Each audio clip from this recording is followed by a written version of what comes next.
everyone. Welcome to our fourth coalition meeting for Southeast Enrollment and Program Balancing.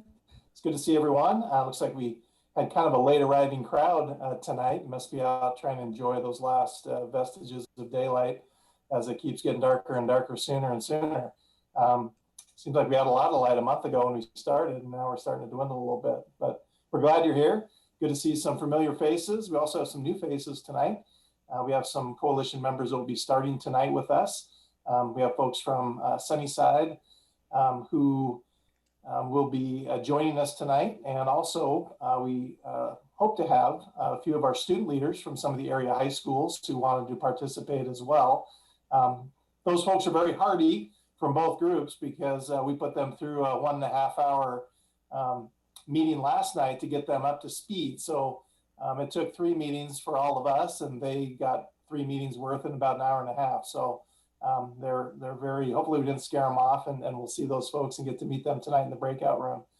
Once again, I'm Kent Martin with Flow Analytics, and I'm teamed again with co-facilitator, Dr. Esther Ahmedbahim, who will be addressing us here in a bit. I hope I'm getting better on your name, Esther. Yes, you are. That's why I kind of broke up in a smile. Good, good. Okay, well, I appreciate that. Thanks for the effort. And then we also have at the controls again, we have Jed Roberts, our program manager, or excuse me, our project manager, and then Megan with the be helping him out. So as we move forward here, first coalition meeting, as we get to have input on the minutes from previous meetings, we would like you to certainly comment in the chat if there's some input and corrections that need to be made. We also will be, as we go through the agenda, I'll just go ahead and go through it now. So we're gonna certainly review our meetings, kind of where we are. This is really we're at the kind of the 1/3 of the way through our process, but really the work starts tonight. And you'll really see that iterative process of creating scenarios like we've talked about and really been leading up to in the first 3 meetings. There are some questions that came from the last meeting that we put together. You should receive those in your packet. And we'll talk about those a little bit and talk about those themes, and then you'll get a chance in your breakout group to discuss those. We'll also hear from Michael Bacon, who is going to talk with us about dual language immersion, kind of give us a primer on that so that we're all kind of have the same schema moving forward with dual language, and hopefully he can answer some questions for folks as we get into our work groups tonight. Jed's been working quite feverishly on producing some new scenarios, which you should have seen in your Tuesday packet as well. And those scenarios we will be discussing in our breakout groups tonight because we really want to move forward towards that first coalition proposal that we need to have ready to go by the end of our next meeting on the 15th. So we're going to hit that hard today. And then there'll be a chance for each of our facilitators in the breakout groups to discuss, or someone from the group can discuss really those scenarios that they're going to be working on tonight, those that they think are probably the best match moving forward with the outcome goals. So we'll be hitting that tonight as well. As we look, I said that we're kind of at the 1/3 of the way through. So really the work, as we look at our long range plan, really happens starting tonight. So our workshop meetings are going to be a really iterative process. And as we move forward, we'll be getting ourselves ready for the open house, which will be a virtual open house on the 22nd. And the feedback from that open house will actually move us forward towards our final goal of a recommendation in December. If we want to move ahead to the next slide, Jed, want to also just remind folks that we do have community engagement processes that are moving forward. In addition to that virtual open house, we also have a parent and guardian phone surveys in progress. Remember, that's where we have a consulting firm that actually makes individual phone calls to folks. And we're going to be getting their input as to what they would like to see in Southeast enrollment and program balancing. Those results should come to us in the next couple of weeks, so we can discuss those probably around the same time that we get the input from the virtual open house. And then as always, we're always capturing general comments. So Jed's provided the links for both the PPS page where general comments can be shared, as well as our balancing enrollment email that folks can share input on. And those are checked regularly. And then we work to provide some answers to those questions as they come forward. Just a few nuts and bolts, and before I pass it over to Esther, just remember that we do want to know who you are, and when we're in the breakout groups, it's really good for folks to see who you represent, whether it be a school, whether you're a parent or a staff member, a district staff member. If you could be as specific as you would like, just so that everyone, when they look at your face and they see it, they can also see who you are. That's very helpful. I already talked a little bit about what you probably should have seen in your Tuesday email communication. Definitely some Data 101 and Springboard updates. Jed provided some free and reduced lunch comparison data in that Springboard, because that was asked for in one of the questions. And so that's in there now. And then there's also 5 new scenarios, which we're going to talk about tonight. And there's web maps with those, as well as statistics. So hopefully you had a chance to take a look at those. If you didn't, you'll get that chance tonight in your work groups. And then questions from the mean evaluation and the Springboard have been answered and shared. There were several questions, I think around 30 questions, and we'll be talking a little bit about those themes tonight. So that's kind of a quick rundown of what we'll be doing tonight and where we are in the process. And I'm going to pass it over to Esther, who's going to talk a little bit about the themes that we saw from the Q&A that we received from the coalition last week. Esther.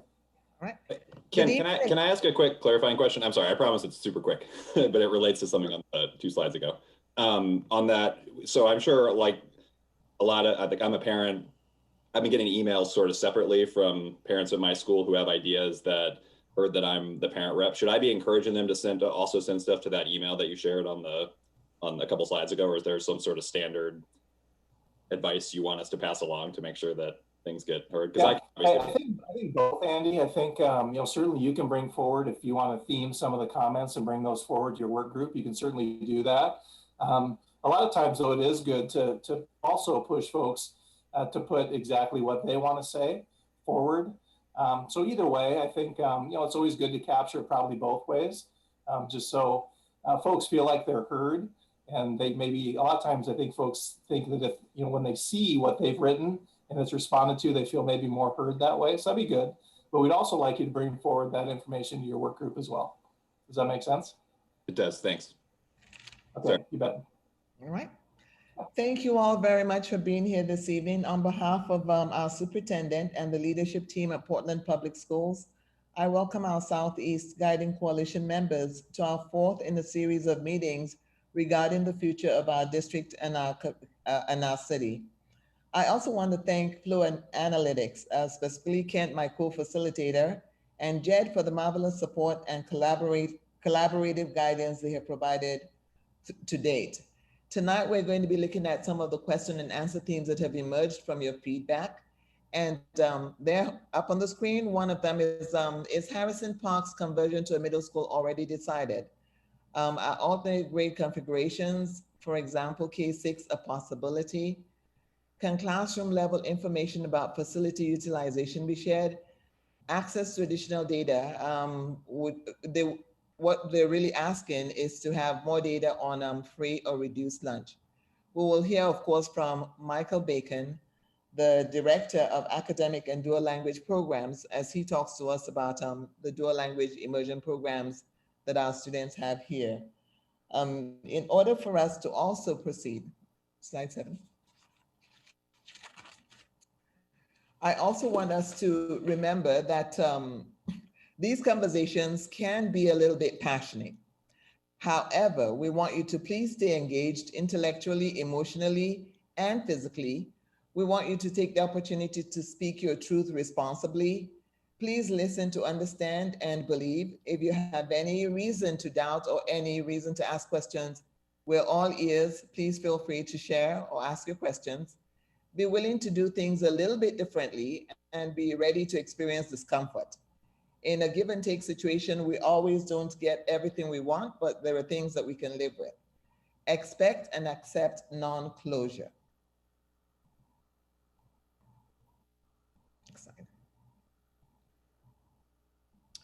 That said, I will be introducing Mr. Michael Bacon, the Director of Academic and Dual Language Programs, so that he can share some information with us about the dual language immersion programs in the district.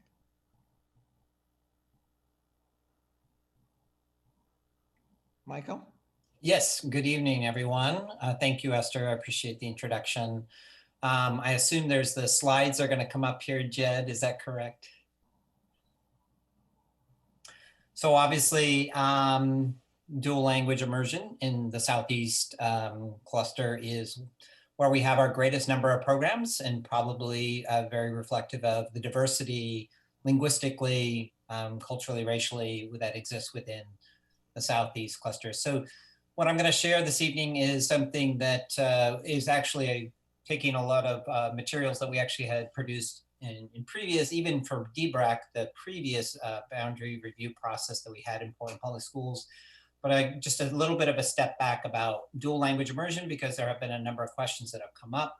So I'd like to share just that real briefly, and then about the configurations that occur with DLI and this whole idea of co-location and the challenges that occur with that, and where we identify those challenges. So hopefully this will answer some of your questions. It might also generate or cause more questions to be raised. So I'm looking forward to the conversation, and hopefully we can field questions as we go along. So if you could flip to the next slide. So first, a real quick overview of our programs here in Portland Public Schools. We actually have currently 16 different DLI programs that start at kindergarten and even at pre-K that go all the way up to 12th grade. That's the intention. Not all of them go there yet. It takes us 16 years to actually, well, not 16, but 13 years to articulate a program. And we have 5 different languages, Spanish being our #1 with 10 different programs, Chinese being next with 3 different programs, 1 each of Russian, Japanese, and Vietnamese. Right now we have over 5,800 students in K-12 that are part of dual language immersion. So that puts it well over 10%. It's actually more like 11, 12% of the district of our students that are actually involved with dual language immersion, K-12. 14%, we've kind of ranged between 14% and even as close as 18% of entering kindergartners coming into dual language immersion. And as a primary focus, this didn't used to be the case in Portland Public Schools, but our department and across different aspects of the district, and working closely with Judy Brennan and her department, we've worked really hard with our schools to increase the number of emergent bilinguals, or as the term here is English language learners, ELLs, accessing our program. So we really emphasize that this is a game changer for them. So the research around that and why we do DLI, this is why I show up every day. If you could click the next one, Jed. Is that what we know it in terms of one of our most significantly underserved populations are emergent bilingual children. And yet DLI is a game changer. And the national research in the United States actually shows it is the program that is most effective at not only closing the opportunity gap for our emergent bilingual children, but actually having them outperform on average. And as compared to a typical pull-out ESL service model where students really do not do well, and in fact, the dropout rate and the achievement gap is quite significant. So DLI takes it in the opposite direction. And some people might say, well, does that work in Portland Public Schools? Well, we actually were fortunate to partner with RAND, the RAND Corporation, and doing our own federally funded research here over 4 years, looking at 26,000 student records over 7 years. And the results were, we found, if you could click, Jed, that actually by 5th grade, even though they learn half or less than half their day in English, by 5th grade, we were seeing 7 months of advancement in English language arts across different demographic groups. If they were in DLI versus in an English only or English scholars program. By 8th grade, that grows to 9 months, almost a full academic year of advancement in English language arts.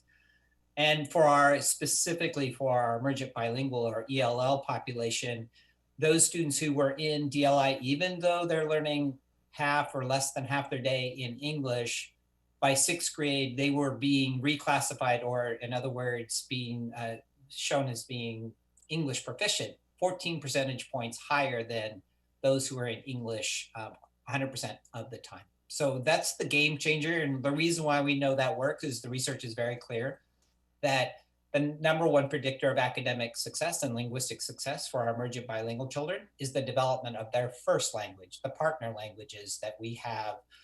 And if we get them as high level, that will transfer into English and their academic success.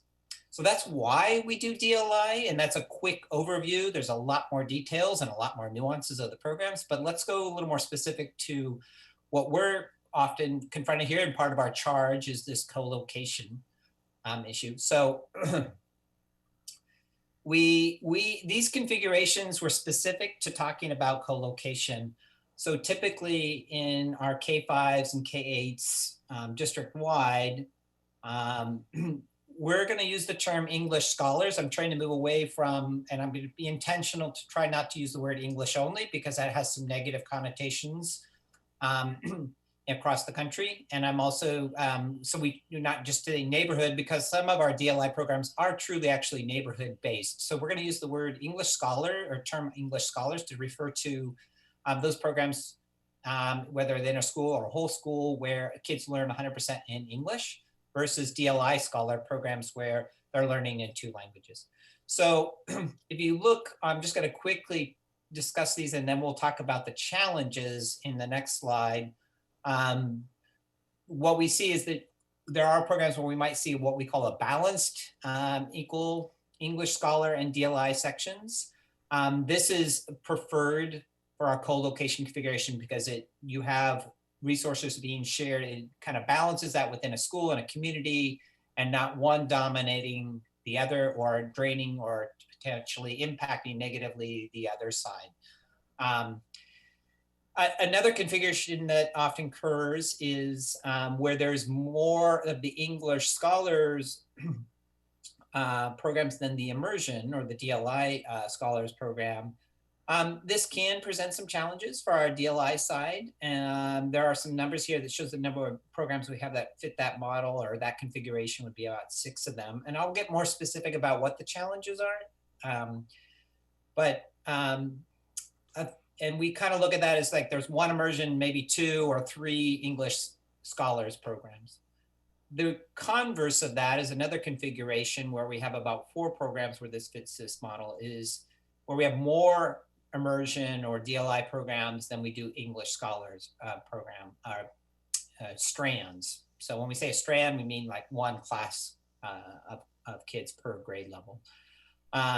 So in that one, this is the one where when we talk about co-location challenges, this is where we see the greatest challenges.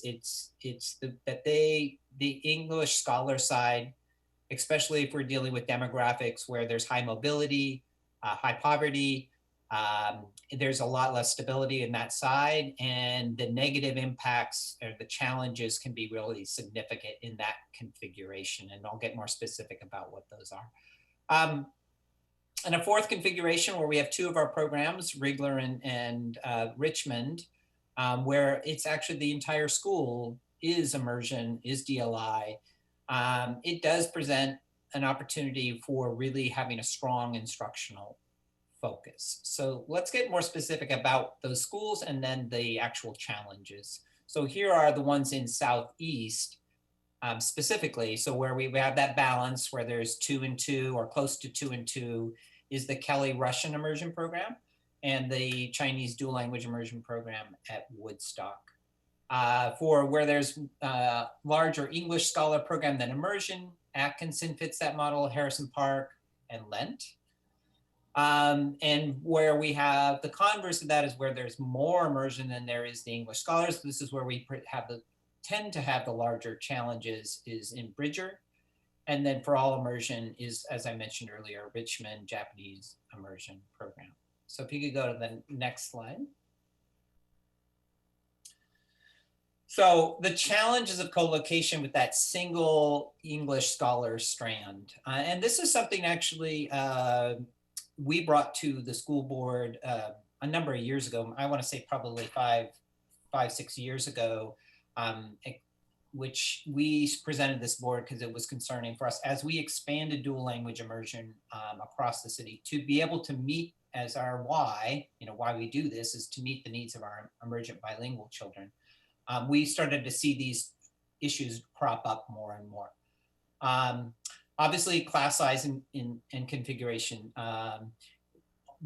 All non-native speaking students or students who don't speak the partner language who enter after kindergarten, which happens in any district and certainly in a large district, they all have to go into if they're in the neighborhood, they all have to go into the English strand.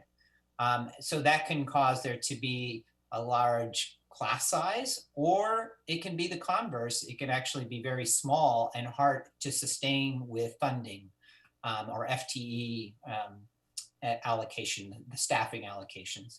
So that, especially in populations where we see high rates of mobility, that can really cause that to swell. It can also go the other way, and we can have extremely large classes in 3rd, 4th, or 5th grade. Next. So it can also lead to, depending on what the demographics are, it can lead to a concentration of students who need support in terms of special ed, or if they're not a partner language speaker and they're not in the DLI program, they're in ELL though, whether they're a Somali speaker or a Vietnamese speaker or whatever, that can make it challenging in having those supports needed in that English scholar section. And no option to really split students and balance them between a couple different classes if it's a single strand, right? So you don't have those options where in a school where you can mix kids, DLI kids and English scholar kids at the elementary level, because the way we do these models, you cannot mix those two groups of kids. They're standing alone going through. Next one. So then the other piece, and this is probably from a little bit more internally, but it impacts what we do in terms of providing the instruction and curriculum is, of course, professional development.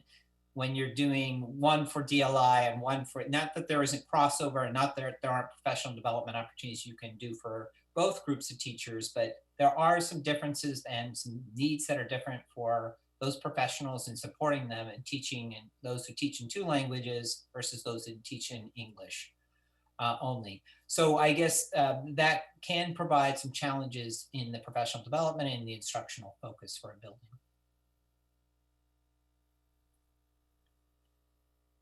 And this is the other piece, is that for curriculum mapping, we're making sure we're all together and in sync, and that kids are getting a similar education and they're able to switch back and forth.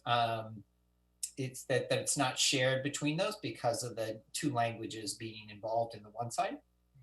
And finally, and there can be, it's what we often want is our colleagues, our teachers at grade levels to be able to look at assessment data, data collection, and work in what we call professional learning communities to be able to share data and talk about the challenges and the successes and how do we support kids. So those discrepancies make it more challenging to collaborate in those professional learning communities. Oh, one more. So the teachers and students from single strand are isolated, and and can feel that in a building where the DLI basically sort of dominates that.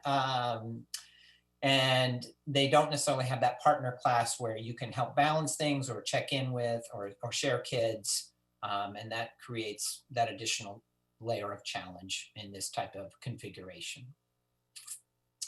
So some people, and I know that this has come up a little bit in some of the comments that were shared or questions that were shared, how do we've done a lot of expansion, obviously, especially in the last 10 years to really meet the needs of our emergent bilingual children, adding programs.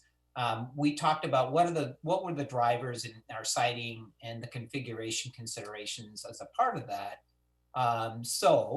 One of the things is providing equitable access and prioritizing our access for our emergent bilingual children. And so we look for the concentration where our native speakers live. Obviously, that changes over time. And so it's a little hard. Our programs aren't that mobile, so you can just lift and put them wherever the kids go or the families go. And obviously the impact of gentrification and different things that happen. But we know if we put it close to them, their ability to get to the school, there is a barrier if they have to get transportation or they have to get on a bus and travel a long ways. And so that's a priority in our citing programs, has been for many years. Obviously, we're looking for sufficient classroom space, sustainable growth. So a program and a DLI program, and right now we're fully grown through K-5 in all of our programs at this point. Or I'm sorry, not Harrison Park. It's got one more year to go. And we're looking to make sure that we have that space going all the way through, and that there's a program balance. That's one of the things we tried to look for as we were expanding programs. And obviously the other thing is looking for the additional programs or priorities within a building. If there's a pre-K that could support me, and we know that the actual closing of the gap for our emergent bilingual children, if there's a Spanish pre-K program, it's even sooner. It's even third grade when we look at research around that. But there are other, polls and different things conflicting or aligning types of efforts that are happening at school, and sort of making sure that we're considering that. And finally, the feeder pattern unites with other DLI strands. There's always some natural attrition. If we can have the same partner languages coming together at middle, and if not middle, at least high school, so that we have critical mass and we can have offerings, there always is some natural attrition within the program. So that's a priority. And the last piece here is the K-5 and K-8 considerations. Obviously, balanced co-location is more feasible in K-5 schools. This is something we looked at carefully. We had to look at maps of schools and then actually walk them to figure that out, because it's not the same thing when we see it on a map or what people determine in facilities, how much space or capacity there is. So elementary is where that can happen, 30 classrooms. Sometimes it's too small for many of our buildings. Most of our buildings are too small for a balanced K-8 location. Mostly DLI and mostly English Scholar configurations are more challenging in K-8 schools. I think that's something we see across the board. That's Bridger's big issue, and certainly other schools as well. There's that attrition issue with DLI. And we can end up with small cohorts at the 6-8 where it's already stretched pretty thin anyways. So it's difficult to resource middle schools. That's not unique to DLI, but it's exasperated if you have two cohorts going through, two different strands going through. And to offer all that breadth and depth of program. I'm a 14-year middle school teacher, so I really value that really strong about what a robust middle school could be offering. That's hard in a K that's stretched thin. And then all immersion K-5, K can be successful, but you do need to have that critical mass. And we usually talk about 3 strands starting at K to make sure that you, even with some attrition, you end up with that critical mass all the way through K-8, so that it's sustainable without having to over supplement. So that's a real quick primer. There's lots of details in there, and this is a lot of history also involved with all this. I'm actually happy to take questions at some point, and I know that more will come out as we go along in the process. So thank you. Michael, my name is Marta Almendarez. Nice to see you again. Yes. I would love to ask some questions that I have from your presentation. It almost feels like we need 2 maps, one for ES and one for DLI, if we're going to be talking about location concentration. Mm-hmm. Have we thought about the possibility of creating 2 maps that actually meets the needs of the students if we're looking at location and the attrition rate of students that are ES specifically? I don't know that we've talked about that. That could be a way to help try to maybe ferret out some of that detail and be able to see that in a different way. I think that's something we could work with maybe Flo and in looking at that. So I don't have an immediate response to say, well, yes, we have that, but I think that could be a way to look at it. And I don't know if this is the time, I apologize, because I don't, Jed and Kent, is this the time that we're taking questions? Because I certainly am able to do that, but I also know that we have a time that timeline we're working with.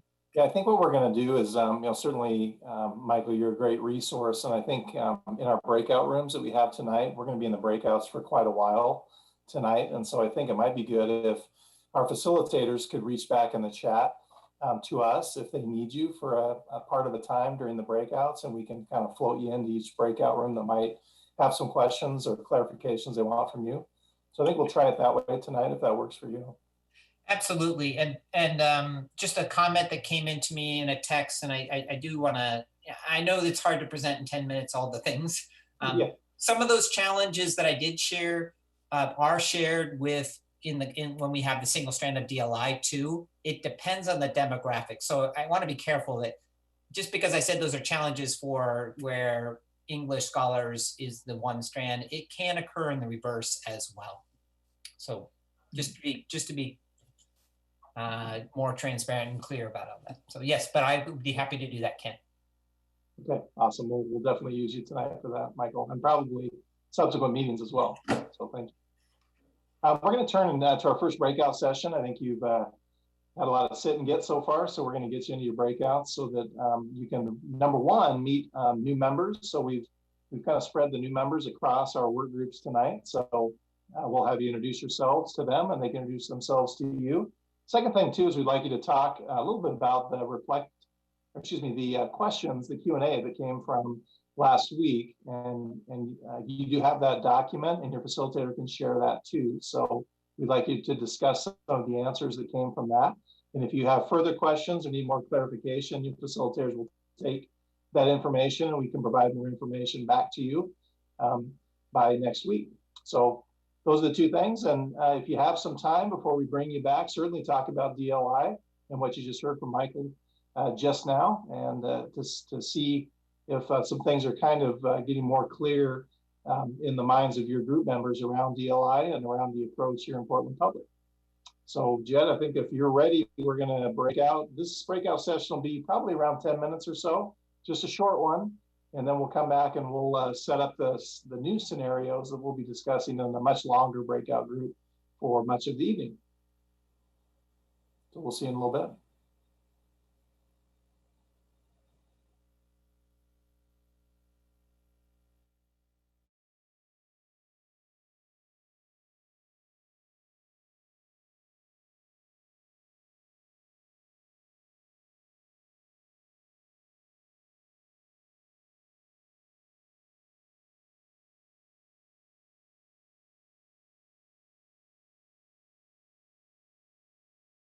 We only had a few folks that were in Zoom purgatory, so we'll try to fix that before the next breakout session. As we move forward, we're going to jump into our next section, which really kicks off, as I had said earlier, our workshop model for the coalition. So I'm going to turn over to Jed, who's going to review some new scenarios that were developed by you at our last meeting. So thanks, Jed. Yeah, I could have used the help, frankly. I wish that they were developed by, by the coalition, but they were certainly developed based on the feedback that we got through a couple of different survey avenues. Ideas were developed by them, and then you yes. Yeah. You know, what we did here was really kind of focus in on some of the themes that we saw come out, really looking for those repeat comments. We weren't able to, you know, create a scenario for every single thing that we saw. So that's kind of the mentality that we used to settle on 5 different scenarios here. And these scenarios, they're intended to represent incremental change. And the reason that we're doing that is so you can clearly see the impact, that it doesn't get washed out in movement of a lot of different pieces here. So we want to kind of set up that scaffolding for you to be able to see where things could be combined, that sort of thing. So somebody, I think I want to mute here because I'm hearing a few noises. Maybe you can check on that, Megan. So this is obviously the place that we're starting from as far as input goes to build toward proposal number 1 next week. So I'm going to launch into really similarly as to how I presented the springboard, the effect of each of these scenarios on the various schools. And I'm really just going to focus in on the schools that are experiencing an impact different from the springboard proposal. So that's kind of the baseline that I'm setting these against right here.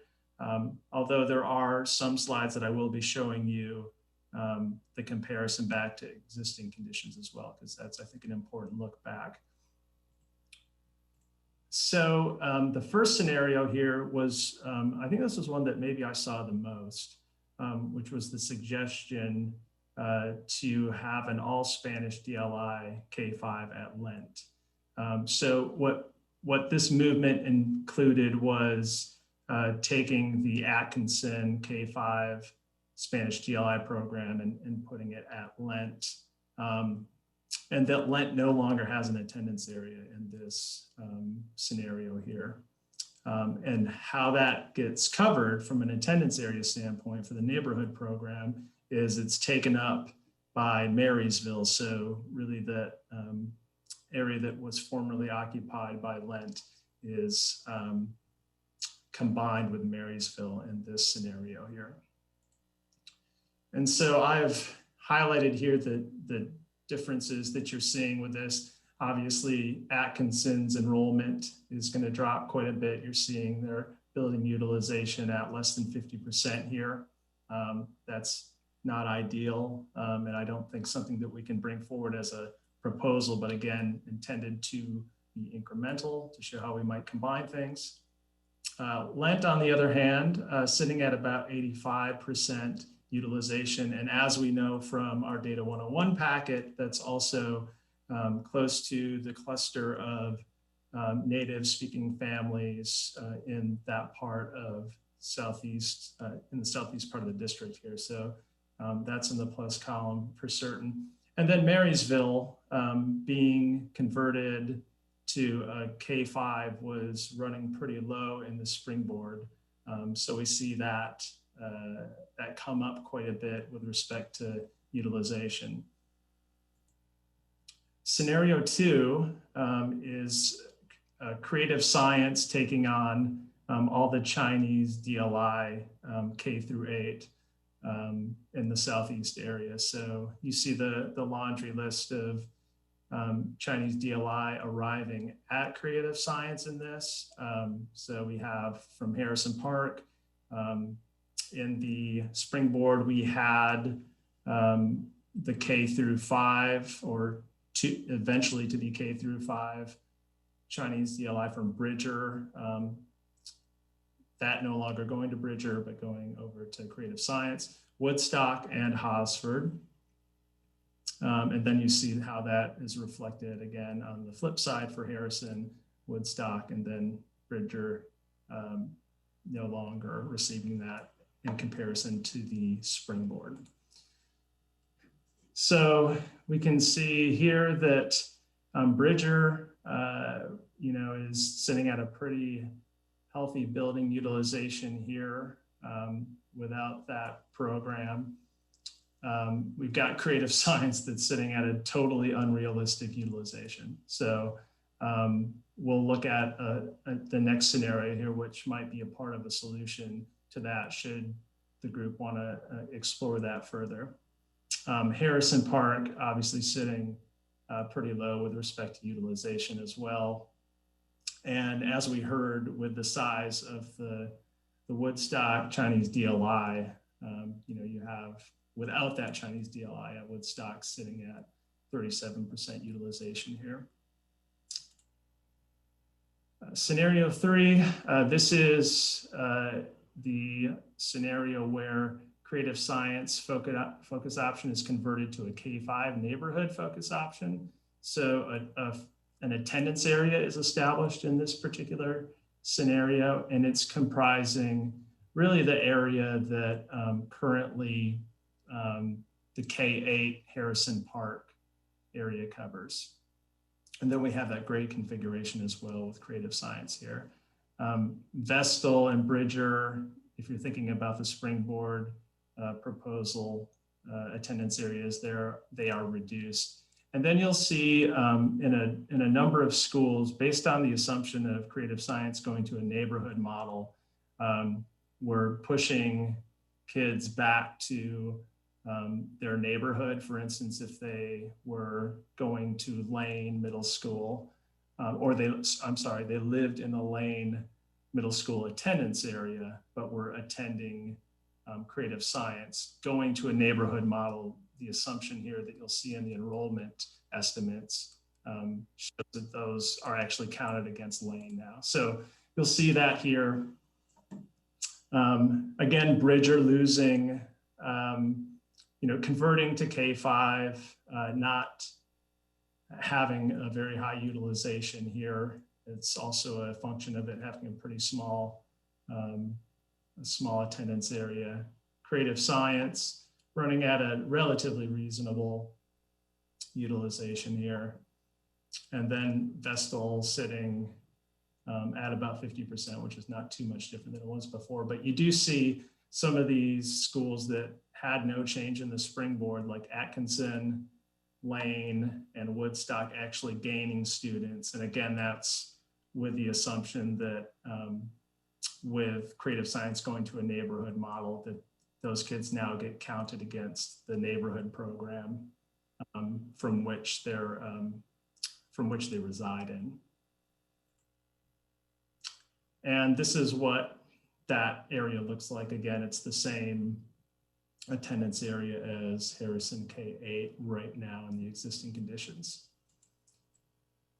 Scenario 4 is a pretty straight up, basically an attendance area shift here. So there's a, I'll just, I think, probably flip to the map here to show you this first. The existing boundary you see in the red here, that is a boundary that is shared by Madison and Franklin High Schools, by Mount Tabor, and in the springboard, Harrison Park 6-8, and then Glencoe and Vestal K-5s. And so the shift here moves that westward to, this is 60th Avenue here for the most part that follows. And so going back here, you can see, kind of what we would expect as far as the impact of that basically shifting population of students, from the Franklin cluster over to the Madison cluster there. So you see those numbers go down respectively.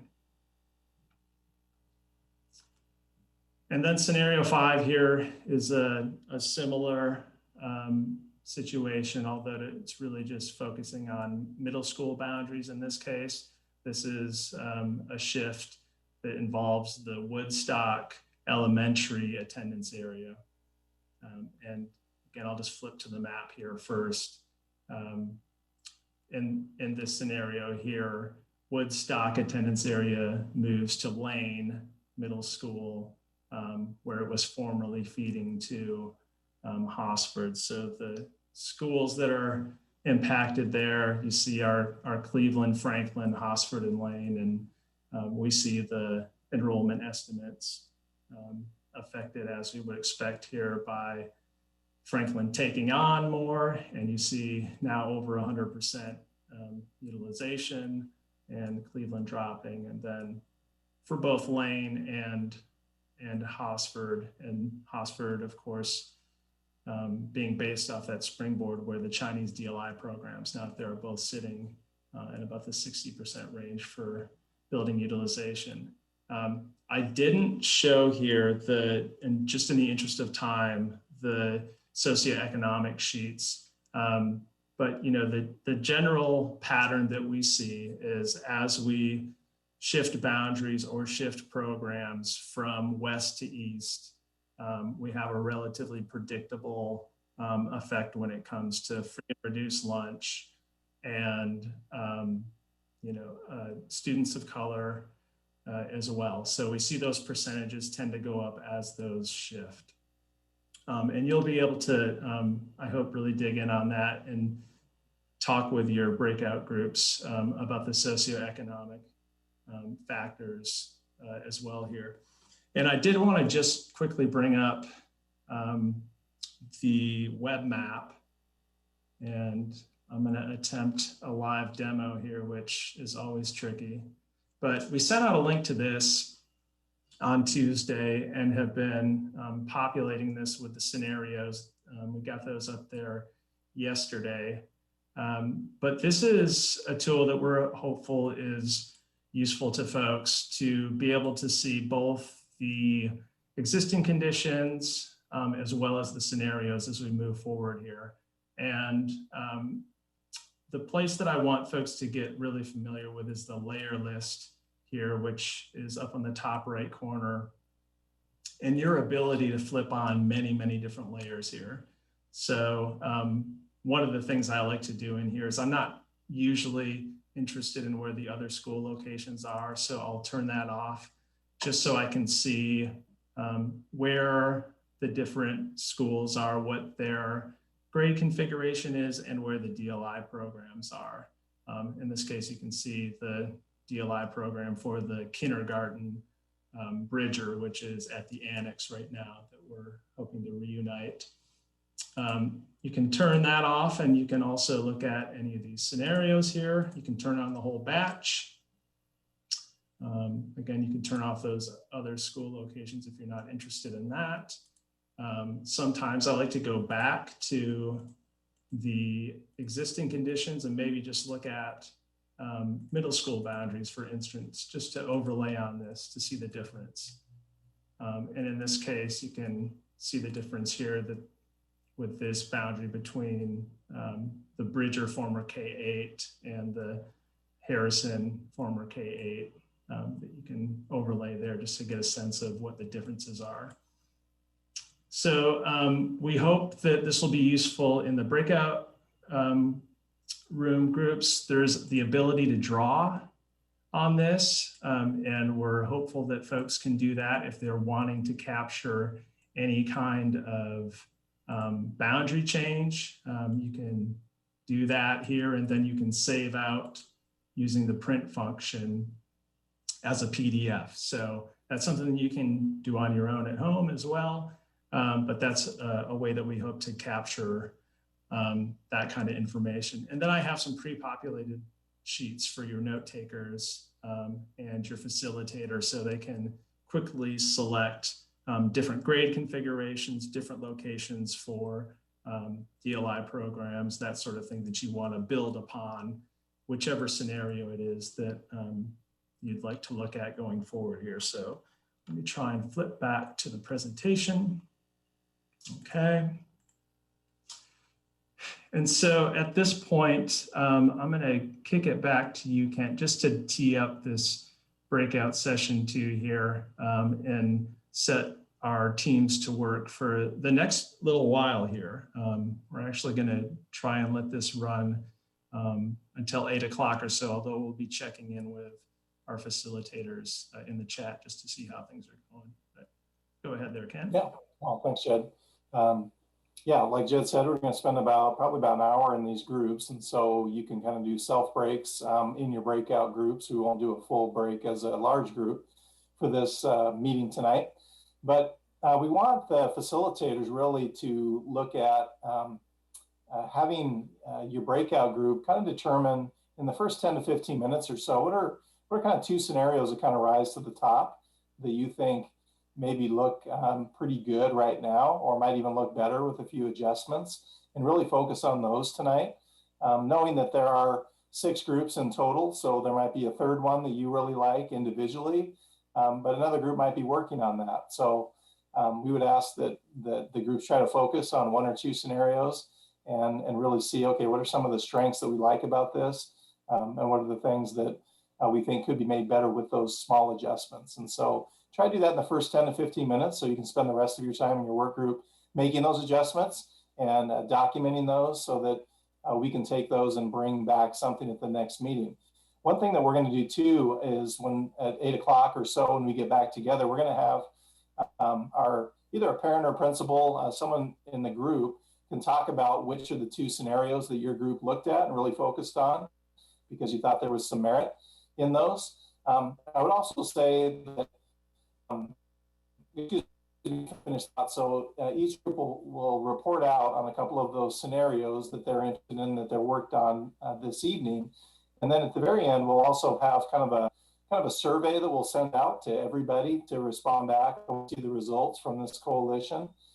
As to really, as a collective group, what are the 1 or 2 scenarios that are really bringing, rising to the top, and maybe a couple that maybe aren't, so that we can really kind of winnow things and keep making more minor adjustments as we get into next meeting, so that we can come out with a proposal to take to the community for their input at the end of the next meeting. So we'll be doing that tonight. The breakout session will start now, and if facilitators, actually one thing, facilitators, make sure that you look in your materials, because we do have the outcome goals that really should be overlaid against the work that you're doing. And then we also have our racial equity and social justice lens that we want to make sure that we're utilizing and thinking through as your group works tonight too. So please share those outcomes with your group again during this time. And we'll make sure that we start the next meeting with that as well, because we really should be making all of the adjustments and thoughts similar back to those outcome goals and how close are we meeting the goals. And remember, you might meet one outcome goal really well, and then you may not meet another one as well. And so your group has to kind of determine that. There's no way to meet every outcome goal perfectly. And so, but we are trying to get as best as we can, and eventually as a coalition, we'll make that recommendation over time. So here's your first shot at it. We'll shoot you to the breakout session. If you have questions, facilitators, please respond in the chat and we can get help to you if you need help. And we also have Michael Bacon that we can pop into some meetings too if folks would like to hear from him a little bit more on some more specifics of DLI. So I think we're ready for the breakout, Jed.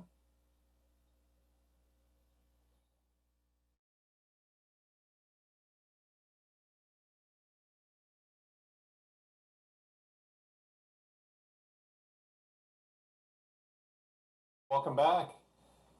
Definitely had some robust discussion in our groups.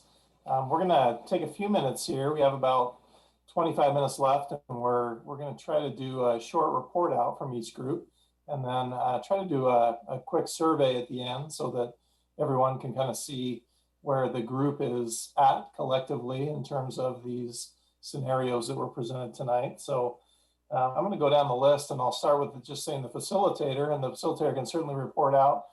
We'd like to know which 1 or 2 scenarios your group kind of worked on and maybe has some suggestions for that you put in the documents that we have outlined for you. You don't have to totally share all of your thoughts on that scenario, but if you want to share 1 or 2 things, we would like to know, really what your top 1 or 2 are, and maybe there's a couple of scenarios that you want to combine in some fashion. You could share that out as well. So let's start with Carl, Logan, and the Duke team. Carl, if you want to report out. ESR Duke representative is going to be Sabrina, principal at Vestal. Hey everybody. So we did focus mostly on scenario number 4, although we talked a little bit more generally than the specifics in scenario 4, but we had 3 big things come up. One is the importance of a K-12 feeder system being intact. So meaning that whatever elementary school and middle school and high school the kids go to remains consistent K-12. Jackson, who is a student in our group, brought up the great point that, you know, when there are middle schoolers that have to split their peer group and go to a high school, you know, with a whole new peer group, that it's very disjointed. So that feeder system, no matter what scenario we looked at, we also talked a lot about what it would look like to wipe all the boundaries clear. And I know that that makes some people panic, but what would it look like to just wipe out all the boundaries in the springboard scenario and start with what we know are neighborhood maps. So the way that came up was just all the random little lines and loops and weird turns that boundary lines take on these maps that don't seem to make a lot of sense. And so instead, looking at the heat maps or concentration of different languages, or just looking at like what, you know, when we say Woodstock, what do we take that to mean? We looked specifically at one map that had this weird little line that looked like, gerrymandering. And just wondering, like, are our current lines based on gerrymandering? And if they are, we should probably know that. And then the third issue was a big one around equity and social justice. And this had everything to do with focus option schools and how we can go about this process without taking a look at the racial inequities that are really present in our focus option system right now, and the barriers that come from the beginning of even knowing about focus option schools to applying to them, to transportation needing to be provided, and looking at the data and seeing that the vast, I don't want to say vast, but a lot of students that attend focus option schools in Portland Public Schools are white, middle, upper class families. So really our question around that is how are we going to address that and not pretend or wait, not that we're pretending, but not wait to address that until later, because it influences every school decision. So those were our big three.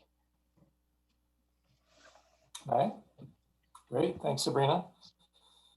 Let's move to Flavel team. So Kathleen Elwood. Yes, and we were having a toss-up just as we entered the main room between a couple of our speakers. Andy, Melissa asked me if I could do it, Kathleen, right. So I guess I will, but Melissa and Dee or others jump in if I miss something. We focused on scenario one, which is consolidating the Atkinson Spanish DLI at LENT, and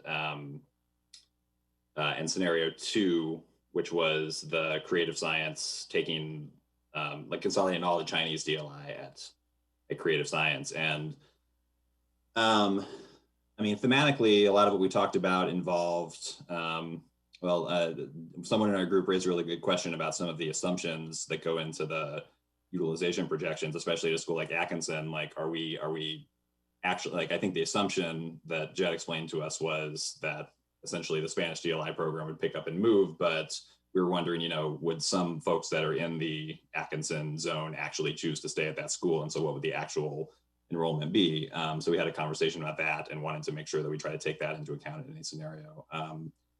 But where we landed, just to sort of work those two scenarios, was that we kind of seemed to settle on something that I think we were starting to like, that combined the two, combined number one and number two. So, and our assumption, since scenario two by itself leaves creative science obviously ridiculously over-enrolled, is that the focus option program at creative science would be able to, would no longer be in that building. I think that we felt that it made sense to give priority to the Chinese DLI programs in that scenario, and that we'd obviously have to figure out what the option would be, but you know, there are lots of surrounding underutilized buildings under the scenario that could potentially be a location for that school. So that's an assumption in that scenario. And then we made one tweak in addition to that, which was slightly expanding, I guess we can't show the map, but slightly expanding the Atkinson zone a little bit east to 82nd, south of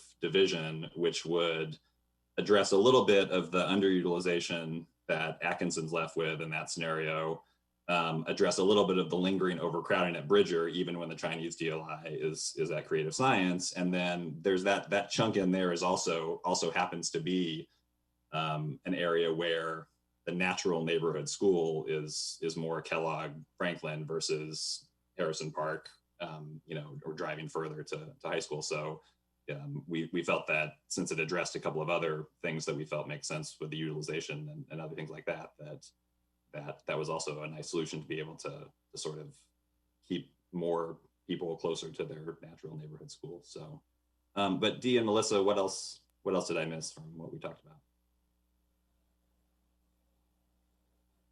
Maybe we just had like a little bit of discussion in general about putting a little bit of emphasis on the fact that like kids in a neighborhood that, like, for instance, creative science was originally Clark and that was Harrison Park's original elementary school, and that perhaps the consideration of inconveniencing creative sciences isn't as important as sort of restoring the neighborhood space that's convenient for the kids that are in that neighborhood to that school, and not maybe hold a high consideration for, obviously CSS, creative sciences would have to be relocated somewhere, but that maybe it doesn't weigh as much into our decision about how we recommend this, ahead of, like, if we put the equity focus first, then the equity is served better by letting the kids in that neighborhood sort of stay in the neighborhood. And sort of one counter proposal we had potentially, because Bridger and CSS are so close together, that might be a situation in which it might make sense to have CSS be all Chinese immersion and have 3 strands of that in their school, and for Bridger to be all neighborhood and have 3 strands of that in their school, while absorbing Harrison Park's elementary. That would help sort of balance Bridger's overcrowding problem, which wasn't addressed with the springboard. It seemed like things were just moved around but didn't actually reduce enrollment. And sorry, last quick theme, I know we gotta get to other groups, is we kind of noted that none of the scenarios, all the scenarios we're talking about, leave a pretty dramatic disparity demographically, especially when you look at socioeconomic status at the middle school level, between Mount Tabor Middle School on the one hand, Harrison Park and Kellogg on the other hand. And we started at the end brainstorming scenarios where, like, okay, even if you take the changes we made, combining scenarios 1 and 2, could you have Atkinson actually feed to Kellogg or have Vestal feed to Mount Tabor? We started playing around with some, but I personally, I know, would love to see a scenario that at least makes more of a dent in that demographic disparity in the middle school. All right, great, thank you. Let's jump to Team Foster. So Danny Ledesma. Hi, we had a robust conversation, and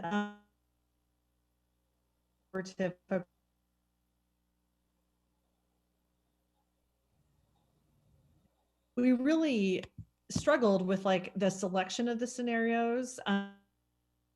So I think our strategy was kind of to find a scenario that had some promise, but also to find a scenario that was challenging, that we kind of wanted to do both. So we took that approach. And I think the other thing I would say is that, like, the level of complexity and the intricacies and the interdependencies, like, our group is really wrestling with that, and trying to work that out. So I think our group is pretty amazing. So I think Richard Smith is going to talk about scenario 1, and then if Carissa wouldn't mind talking about scenario 4. Yeah, so we talked a bit about scenario 1. That's of course the one where the suggestion was to make LENT to have no attendance boundary in the neighborhood, students to go to Marysville, and it to become an all Spanish immersion school. And we talked about some strengths around that proposal would be, around teachers having more collaboration, better instructional outcomes for students because you have less focus and less areas of focus around the school. And so there was a lot of strengths in that, but we also really are concerned and want to call out how difficult it is to move the neighborhood students who that's their neighborhood school. And so we began to have conversations around what community actually looks like and how do you create that community no matter where you would be, whether it's at LENT or another school, how do you create that community within the school? Additionally, we did have the concerns around Atkinson, the amount of enrollment dropping significantly, and how you would run a school with such a low number of students in it. So did I miss anything, group, on scenario 1? Okay. You did great. You're amazing. Hi, I'll just hit some points that we talked about on scenario 4. We kind of generally talked about the idea of trying to switch some boundaries so there's more movement east to west. Particularly in that scenario, it makes some sense in terms of safety issues as well, because you're going to 60th, which is a busy street. And so, you know, rather than have kids crossing that street, you now have kids not having to cross that street. And one of the things that results from that shift is that Glencoe's utilization goes down a fair amount to about 60%, and then the population or the enrollment projection for 2024, it's down to 52%. So noting that Sunnyside is overutilized and is a neighbor to Glencoe, looking at shifting that boundary for Glencoe further into Sunnyside so that you can better balance those two schools in the scenario. In terms of the benefits that you see at Vestal, it does bump up the utilization to about 60%. But then when you look at enrollment projections for 2024, it's down to 47.6%. So we kind of wrangled with that issue of the enrollment projections and how you keep that in mind in terms of where we land on a solution. Like, is it good for now, but not in 2024? Is it achieving our goals in 2024 as well? And when you are thinking about those balance for the schools, like Mount Tabor is still overutilized, especially going forward in years. And there's still that disparity between the 3 middle schools, and really can't move the dial on that unless the district is willing to talk about the Richmond program, the Japanese immersion program. So that was another discussion point for us on that one. And Franklin, in that scenario, does have under 100% for utilization, but again, still at 103% utilization in 2024. Okay, thank you, Team Foster. So let's move on to Team Hawthorne. So Shanice Clark.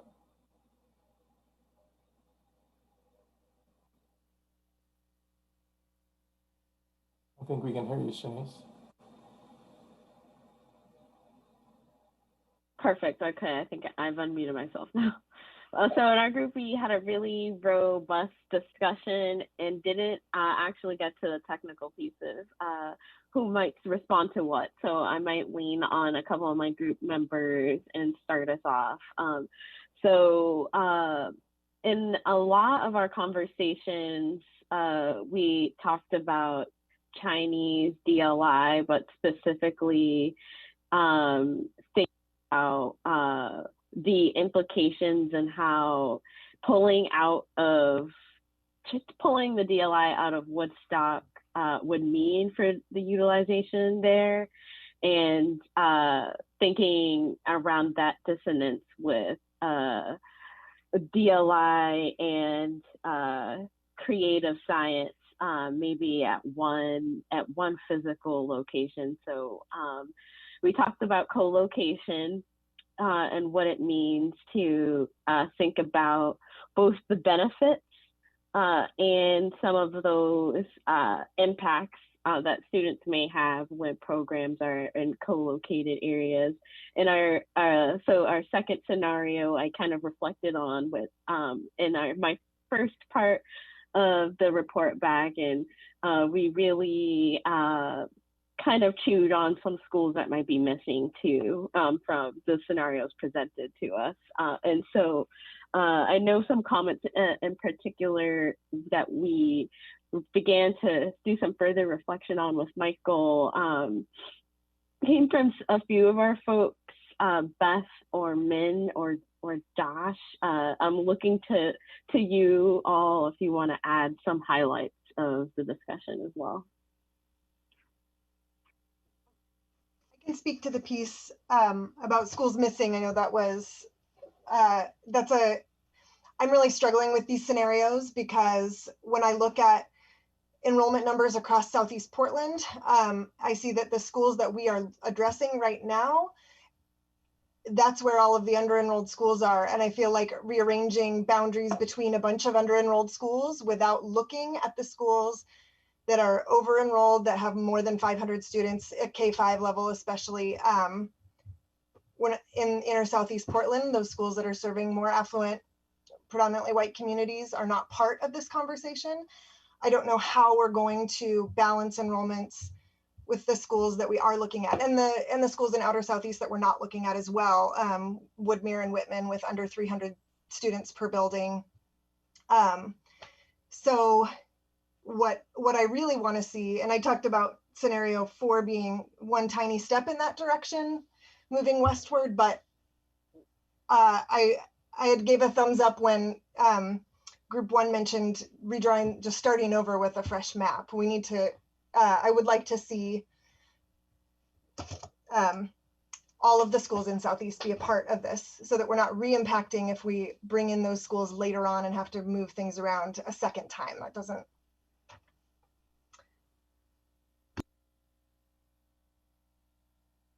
All right.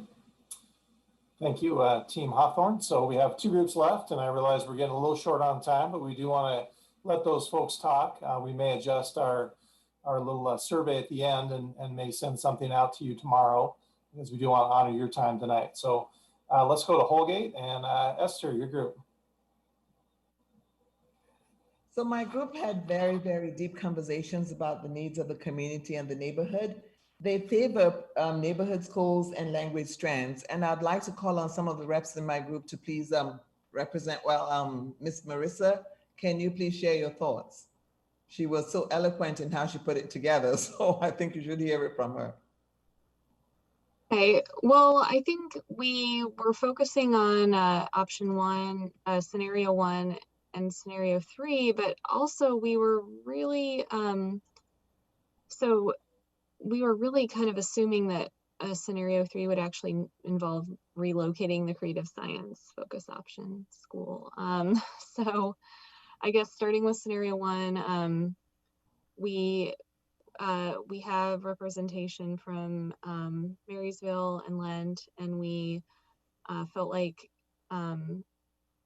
locating Spanish DLI at LENT made sense, and that we also discussed what someone else called gerrymandering the boundaries, particularly around Atkinson, and fixing that in order to balance enrollment better. And then we sort of tweaked scenario 3 in assuming that creative science focus option was actually relocated to a location, an unknown location, but we thought that it's very important to keep Harrison Park neighborhood K through 5 students in the neighborhood boundaries because of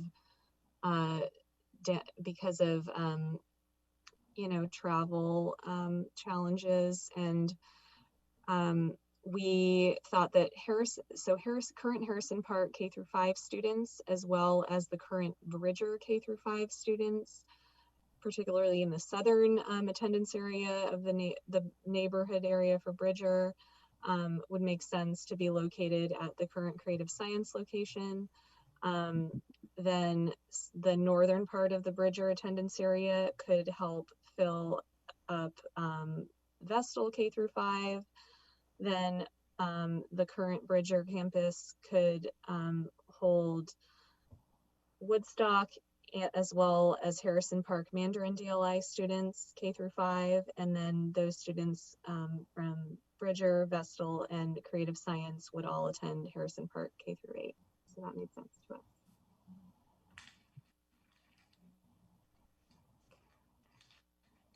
Anybody else from Holgate? Does anybody else want to add a little bit more? Okay, I guess we're done. Thank you. Team Pal, Kristen Westfall. So Marta Almendarez Langland and Sheila Diaz are going to present for us. And I know that we're almost at 8:30, but I would just ask that we are able to continue and share. Appreciate the time. Thank you. And if we're not, we're happy to share next meeting as well. So, and start the agenda with us sharing next meeting. So Sheila, do you want to go ahead and start? Yeah, I will. Thank you.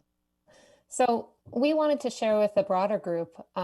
Our group actually came up short. So what we recognized as we started is that we didn't feel comfortable having this conversation yet, that we really felt like really holding to a very rigid timeline, you know, especially in the midst of a pandemic that is disproportionately impacting families of color. It's really just reinforcing some of the tenets of white supremacy in sense of like really hoarding that power and staying close to those rigid timelines without kind of recognizing that impact.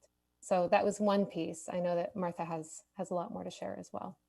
Yeah, so specifically within the tenets of white supremacy that are being enforced in this process, it is sense of urgency, quantity over quality, worship of the written word, only one right way, paternalism, power hoarding, progress is bigger, better, and objectivity. And all those tenets can be connected to critical race theory as well, which is not a problem, we can do that. As well, we would like to make sure that and understand that BIPOC families are not being engaged, and this is a place of privilege in which dominant English and language, specifically groups, are the only ones who are able to participate, and those as well who have access to resources and Wi-Fi and technology resources. At this time, all scenarios focus with specifically building usage and capacity, which does not meet the needs of the targets that we were given to, with a specific focus on equity. As well, I would like to point out that the equity lens at this time specifically targets Black and Native American students, which is the smallest percentage of the population of students of color found within PPS, which means that what you're trying to answer at this time will be replicated in 10 years down the road, as Latinx are usually at this time currently the largest and fastest growing population. And this year, the kindergarten class is the most racially diverse class that we have ever had in PPS and in the USA, as well as multiracial diverse, which means that 10 years down the road, we're gonna have to be able to redefine and answer these questions based on multi-identities rather than single identity story, which is what we're focused with at this time. Have a little Thank kid you. put it in. I'm not done. I'm not done. I'm still talking. So I just had a little kid interrupting. We will also know the role that BIPOC people feel. Mama. Yes, it is. Mamita, ¿puedo dar un momentito? Okay. Really, Yes, it is, sweetie. We would like to know that BIPOC people feel about gentrifying and degentrifying schools. What is the makeup of the schools our community wants to see, and what will serve communities the best? Sheila, can you take over for a minute? Definitely. A couple of other things we were looking for is how are we going to really center our staff of color as well, particularly our BIPOC staff and the staff that are actually teaching within our DLI programming, knowing that those staff oftentimes have long-term deep relationships with many of our families and many of the families that will be really impacted by these changes and also are at the center of our work. We would like to see that this data supports the voices of BIPOC people and teachers specifically. And we also wonder where are other schools that will be deeply affected by this progress and program, specifically Marysville, and where's the data for them. And as well, we would like to make sure that we're not just using and addressing building usage or using the word of equity, ELLs, or SES as the color evasive language that doesn't address the needs of the community themselves and their humanity. And I think as well, we want to see that the feels like the lines are moving to get different groups in, but it does not take into account a funding tied to free and reduced lunch. How we look at our high and free and reduced lunch counts tends to correlate to a higher percentage of BIPOC students, and how that will be affected by the drawing of these lines.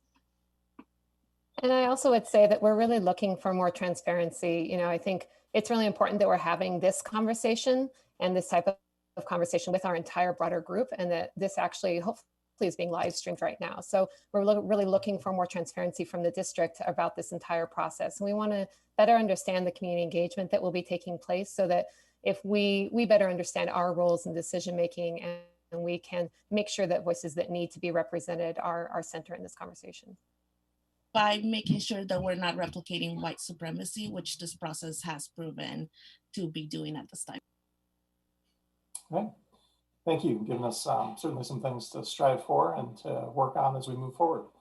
We're going to hold our survey in advance, and so we'll send something out for you, because we also want to get individual input as well, and not just input necessarily from your group. And so we'll be sending out probably something on Friday or Monday at the latest for you to get back to us, and we'll publish those results for this coalition as we move forward.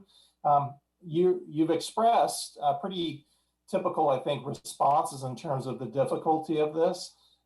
It is hard in that there are different competing factors whenever we look at attendance and boundaries and enrollment and programming.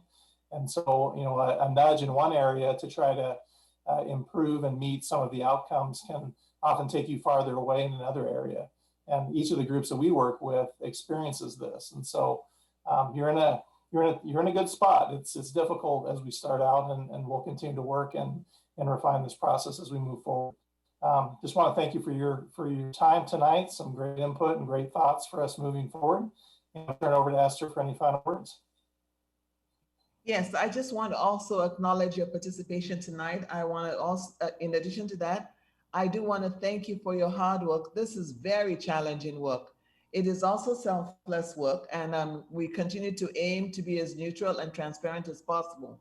We hear you tonight. We will take into consideration the feedback that we receive, and we'll put it together and come back out again next week. So we will see you again next week, October 15th, same time, same place. Have a safe travel home, and keep munching on all the thoughts and scenarios that have been shared tonight. See if we can even come up with something better for our students in our future. Thank you. Have a great night, and see you on Thursday, the 15th of October. Great. Thank you. Good night.